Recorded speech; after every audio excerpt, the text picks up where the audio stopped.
Salutare! Azi ne apucăm de treabă și anume schimbăm pompa de benzină la CF Moto 1000. Aici avem pompa, hai să vedem despre ce e vorba. Asta e tot kitul. Și aici avem pompa.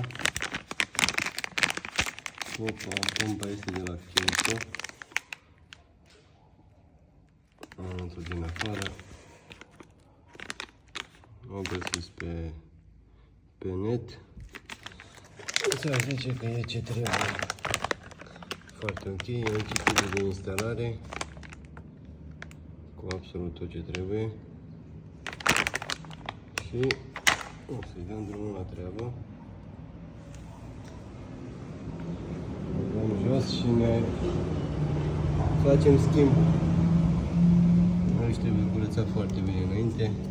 Imediat o să mă apuc de filmat și cu GoPro-ul și ne apucăm de treabă.